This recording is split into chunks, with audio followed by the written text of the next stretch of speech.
Let's get more on one of our top stories this evening. With India extending its nationwide lockdown until next month, let's take a look at just how big an impact the restrictions could have. अगर ये 21 दिन नहीं संभले तो देश और आपका परिवार 21 साल पीछे चला जाएगा.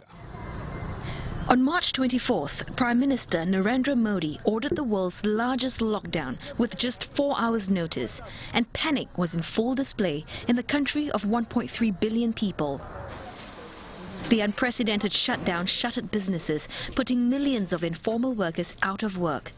And with no money, migrant laborers decided to flee the major cities and return to rural villages, sparking the greatest exodus in India since the 1947 partition. There was mayhem at train and bus stations as authorities struggled to control the massive crowds. Several rounds of tear gas were fired and hundreds were detained after clashes broke out. But not everyone made it home. Some were stranded after all transport was stopped. Lockdown हो गया, सारे लोग फंस गए, घर जा नहीं पाए. सबसे बड़ी समस्या तो ये है कि साहब मान लीजिए हम तो यहाँ परेशान हैं, घर पे खेती बाड़ी नहीं कटेगी तो लोग क्या खाएंगे, क्या पिएंगे, बाल बच्चे 2-4 परिवार सबके हैं घर पे. तो बोले कि ठीक है, अब उसका इंतजार क्या करो, सब छोड़ छाड़ के जैसे हो यहाँ आ जाओ, लॉकडाउन खुले, पैसा को छोड़ो, हम अपना एक साथ रहेंगे, सभी बाल बच्चे एक साथ रहेंगे, जो भी होगा देखा जाएगा. Others decided to make the journey back on foot, trekking hundreds of kilometers while battling hunger and fatigue. And that turned a pandemic lockdown into a tragedy. At least 20 people have died while walking home. Apart from the humanitarian cost, India is also counting the economic cost.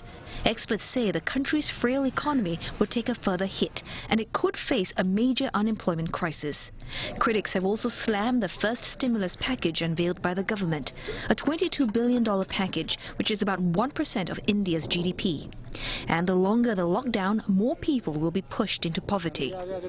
Unless and until their work start, till then they are vulnerable, unless and or they go back home.